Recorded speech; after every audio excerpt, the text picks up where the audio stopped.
अब आप देख रहे हैं क्वेश्चन नंबर 14 यानी 14 नंबर है अनुपात विश्लेषण का, जिसमें लिखा हुआ है 31 दिसंबर 2015 को समाप्त होने वाले वर्ष के लिए एक्स लिमिटेड का आर्थिक चिट्ठा निम्नलिखित है। विविध लेनदार, देय विपत्र, कर का प्रावधान, आदत्य व्यय, 6% डिवेंचर्स और 8% प्रेफरेंस शेयर, समता अंश, संचय कोष। और लाइबिलिटीज के बाद एसेट साइड में देखेंगे तो यहाँ लिखा गया है बैंक विनियोग, जो कि अल्पकालीन है, इन्होंने अल्पकालीन नहीं लिखा हुआ है। पुस्तकीय ऋण है, स्कंध स्थायी संपत्तियां हैं ये, जिसमें डेप्रिसिएशन काटने के बाद 13 लाख रुपए की फिक्स एसेट्स हैं और बैलेंस शीट का जो टोटल है वो 20 लाख है। नीचे एडिशनल इन्फॉर्मेशन में जो इन्फॉर्मेशन दिया हुआ है उसमें नेट सेल दिया हुआ है और कॉस्ट ऑफ सेल यानी विक्रय की लागत है। प्रॉफिट बिफोर टैक्स 2 लाख है और आफ्टर टैक्स 1 लाख है, यानी 1 लाख रुपए का टैक्स कट गया है। इन्होंने जो पूछा है क्वेश्चन में, लिक्विड रेशो पूछा है, प्रोप्राइटरी रेशो पूछा है, करेंट रेशो पूछा है, ग्रॉस प्रॉफिट रेशो पूछा है, शुद्ध लाभ अनुपात यानी नेट प्रॉफिट रेशो और डेब्ट सर्विस रेशो यानी कि ऋण सेवा अनुपात। इन सभी को जानने के लिए फॉर्मूले का होना बहुत ज़रूरी है। सबसे पहले लिक्विड रेशो के लिए और करंट रेशो के लिए यह जानना जरूरी है कि करंट एसेट्स और करंट लायबिलिटीज़ कितनी है, और लिक्विड एसेट्स का भी जानकारी होना बहुत आवश्यक है।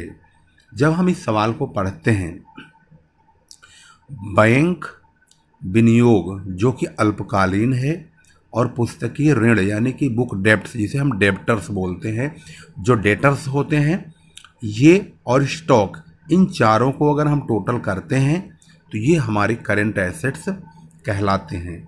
तो इसका मतलब है सबसे पहले हम चारों को जोड़ेंगे जो कि करंट एसेट्स बनेंगे। 3, 2, 5, 1, 6 और 1, 7। ये 7 लाख रुपए जो है ये करंट एसेट्स होगा। और इधर देखेंगे लायबिलिटी में, तो करंट लायबिलिटी के लिए लेनदार, देय विपत्र, कर का प्रावधान, आदत्य व्यय, यानी ये चारों, ऊपर के ये चारों करंट लायबिलिटीज होंगे। 1, 2 और ये 3 लाख रुपए का होगा।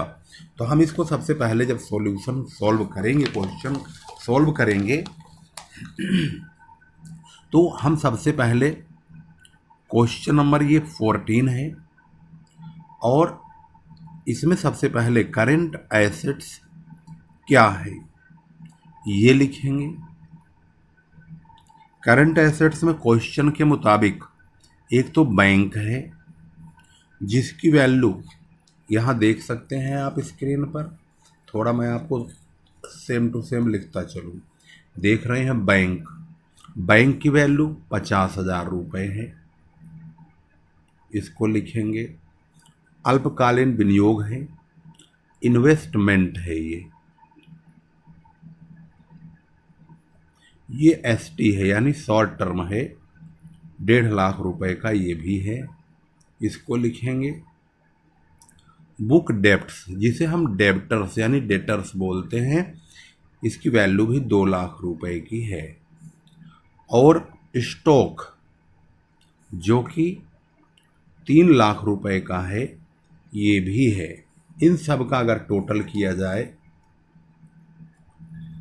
3, 2, 5, 1, 6 एक साथ, ये टोटल 7 लाख रुपए के होते हैं जो कि टोटल करेंट एसेट्स है। अब बात करते हैं लिक्विड एसेट्स की। लिक्विड एसेट्स का मतलब होता है current assets minus stock minus prepaid expenses. सवाल में प्रीपेड एक्सपेंसेस तो है नहीं, करेंट एसेट्स हमने निकाल ही रखा है, तो 7 लाख रुपए का हमारा करेंट एसेट्स है। इसमें से ये स्टॉक घटा दीजिए, 3 लाख रुपए को हम घटा देंगे, तो हमारे जो लिक्विड एसेट्स हैं वो 4 लाख के होंगे। अब बात करेंगे करंट लायबिलिटीज की।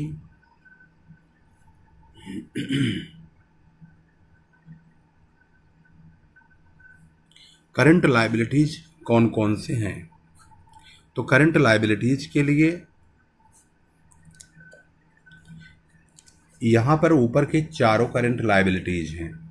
लेनदार, देय विपत्र यानी कि bills payable, provision for tax, outstanding expenses, यहाँ से शुरू है क्रेडिटर्स, यानी ऊपर के चारों, ये 3 लाख रुपए होते हैं, ये हमारी करंट लायबिलिटीज होंगे। तो इसमें जो जो नामित लायबिलिटीज हैं, क्रेडिटर्स है 60,000 रुपये का, 60,000 रुपये है, ये मैंने 6 लाख बना दिया था, ये 60,000 पढ़ेंगे। इसके बाद है बिल्स पेबल, बीपी शॉर्टकट में, जो कि 1 लाख रुपए का है। इसके बाद प्रोविजन फॉर टैक्स, इसका जो अमाउंट है वो 1,30,000 रुपये है। और आउटस्टैंडिंग एक्सपेंसेज,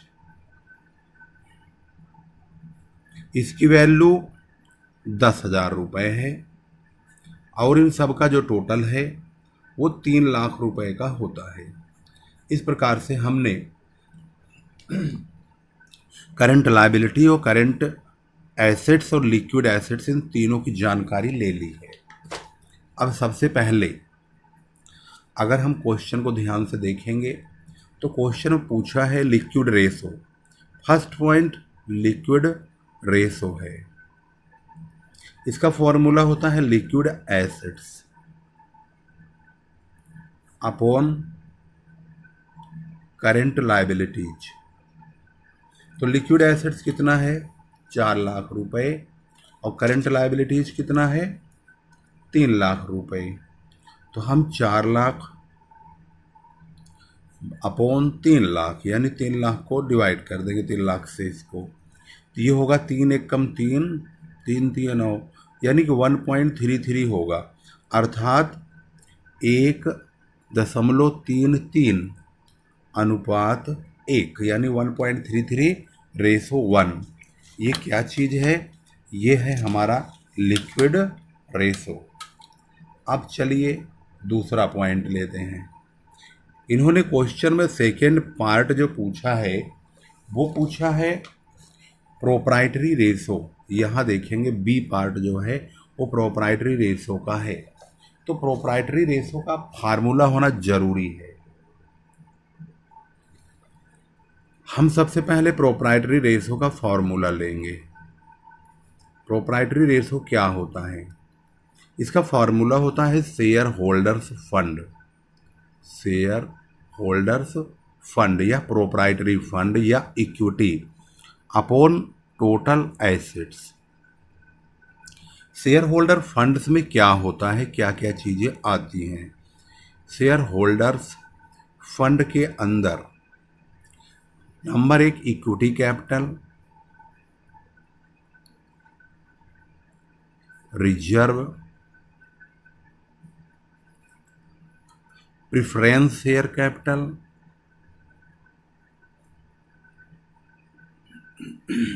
ये चीज़ें आती हैं। मौजूदा सवाल के मुताबिक अगर हम शेयर होल्डर फंड की कैलकुलेशन चेक करें तो अधिमान अंश 1 लाख रुपए के, समता अंश 5 लाख रुपए के और रिजर्व फंड 4 लाख के होंगे, यानी कि 5 लाख, 4 लाख, 1 लाख, कुल मिला के 10 लाख होंगे। तो इक्विटी कैपिटल की अगर बात की जाए, रिजर्व की बात की जाए, तो ये सभी मिला के 10 लाख होते हैं, जिसमें से इक्विटी कैपिटल 5 लाख का है, रिजर्व फंड 4 लाख का है और प्रेफरेंस शेयर कैपिटल 1 लाख का है। तो इन सभी का जो टोटल है वो टोटल है 10 लाख रुपए। इसके बाद ये जो टोटल एसेट्स है ये 20 लाख रुपए का टोटल है। तो हम यहाँ पर प्रोप्राइटरी रेशो बड़े आराम से सॉल्व कर सकते हैं। Proprietary ratio equal to 10 lakh upon 20 lakh, 0 0 हट जाएगा तो ये होगा 1/2, यानी कि 1:2। यह 1:2 का प्रोप्राइटरी रेशो होगा। इसके बाद थर्ड पॉइंट पे पहुंचते हैं तो यहाँ पर सी करेंट रेशो पूछा है, चालू अनुपात। थर्ड पॉइंट जिसे सी के नाम से हमने 1 2 3 कर दिया इसको। करंट रेशो, करंट रेशो का फॉर्मूला होता है current assets upon current liabilities. अगर हम करंट एसेट्स और करंट लायबिलिटीज की वैल्यू को चेक करें तो करंट एसेट्स 7 लाख का हमने सॉल्व किया है और करंट लायबिलिटीज हमारे पास 3 लाख का है। तो इसकी वैल्यू रख दीजिए 7 लाख अपॉन 3 लाख। अगर हम इसको सॉल्व करेंगे 3 दूनी 6, 3 3 9, 2.33 अपॉन 1 अर्थात 2.33 अनुपात 1 इसका जवाब होगा। ये हमारा थर्ड पॉइंट था। फोर्थ नंबर पे पूछा है सकल लाभ अनुपात यानी ग्रॉस प्रॉफिट रेशो। फॉर्मूले के मुताबिक फोर्थ नंबर डालेंगे और लिखेंगे ग्रॉस प्रॉफिट रेशो। इसका फॉर्मूला होता है gross profit upon sale into 100। अब ग्रॉस प्रॉफिट सवाल में कहीं लिखा नहीं है तो ग्रॉस प्रॉफिट के लिए परंतु इन्फॉर्मेशन दिया हुआ है। यहाँ ग्रॉस प्रॉफिट होता है सेल माइनस विक्रय की लागत यानी कॉस्ट ऑफ सेल। ये सेल है और ये विक्रय की लागत है। सेल में से विक्रय की लागत को घटाएंगे तो ग्रॉस प्रॉफिट आ जाएगा। तो हम यहाँ पर ग्रॉस प्रॉफिट इक्वल टू लिखेंगे sales minus cost of sale. तो 30 लाख में से 25,80,000 माइनस करेंगे तो 4,20,000 रुपये का ग्रॉस प्रॉफिट आएगा। इसके बाद हम ग्रॉस प्रॉफिट रेशो का फॉर्मूला पुट कर देंगे 4,20,000 गुणा 100 अपॉन में 30 लाख रुपए का सेल होगा। इसको अगर हम काटेंगे 4 जीरो यहाँ से 4 यहाँ से 2 जीरो 2 जीरो कटेगा 42/3 होगा। 42/3 को काटेंगे तो 14% हमारा जवाब होगा जो कि ग्रॉस प्रॉफिट रेशो का होगा। इसके बाद अगला पॉइंट पूछा है चौथे नंबर डी का पार्ट खत्म हो गया। अब शुद्ध लाभ अनुपात नेट प्रॉफिट रेशो। अगर नेट प्रॉफिट की बात करें तो 2 प्रकार का नेट प्रॉफिट है। एक तो है कर से पूर्व और एक है कर के पश्चात। तो इसका जवाब भी 2 प्रकार से निकलेगा। तो हम लिखेंगे net profit ratio. Fifth point है नेट प्रॉफिट रेशो। एक तो कर देंगे बिफोर टैक्स और एक कर देंगे आफ्टर टैक्स। तो इसका फॉर्मूला होता है net profit into 100 upon net cell या टोटल सेल। होना चाहिए टोटल सेल ही, जो कि नेट सेल हो, उसमें रिटर्न वगैरह अगर दिया हो तो उसे घटा दिया जाए। तो क्वेश्चन के मुताबिक बिफोर टैक्स प्रॉफिट है 2 लाख का। 2 lakh into 100 upon total sale है 30 लाख का। इसको काट देंगे 3 6 18, अच्छा तो ये होगा 6.67%। आफ्टर वाले में 1 लाख है।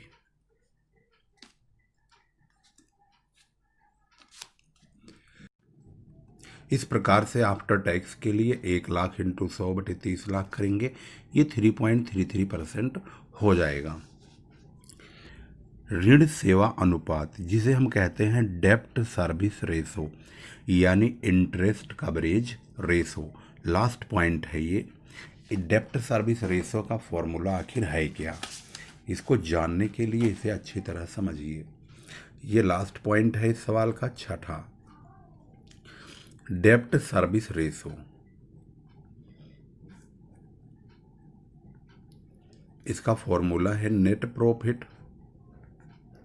Before interest and tax, interest and tax upon net interest, ये इसका फॉर्मूला है। इस बात का ध्यान रखेंगे। हमारे पास जो नेट प्रॉफिट दिया है, net profit before tax 2 lakh का है, लेकिन बिफोर इंटरेस्ट नहीं मालूम। इंटरेस्ट कितना होगा, इंटरेस्ट जब भी कटता है डिबेंचर या लोन का कटता है। यहाँ पर डिबेंचर 6% 7 लाख का है, 7 लाख का 6% काटेंगे तो 42,000 रुपये का आएगा। तो 7 लाख का 6% 42,000 रुपये होगा। तो नेट प्रॉफिट बिफोर टैक्स पहले निकाल लेते हैं। Net profit before interest and tax, interest and tax के लिए जो हमारे पास 2 लाख रुपए है, उसमें हम ब्याज जोड़ देंगे ताकि हम बिफोर में चले जाएं। बिफोर टैक्स तो दिया है, लेकिन बिफोर इंटरेस्ट बनाने के लिए उसमें ब्याज जोड़ना पड़ेगा। 2,42,000 रुपये हो जाएगा। अब हम इसको इंटरेस्ट कवरेज रेशो यानी डेप्ट सर्विस रेशो के लिए अप्लाई कर सकते हैं। यानी 2,42,000 अपॉन 42,000, इसे काट दीजिए, इसे डिवाइड करेंगे तो आप 5.76 टाइम्स प्राप्त करेंगे। ये हमारा कंप्लीट हो चुका है।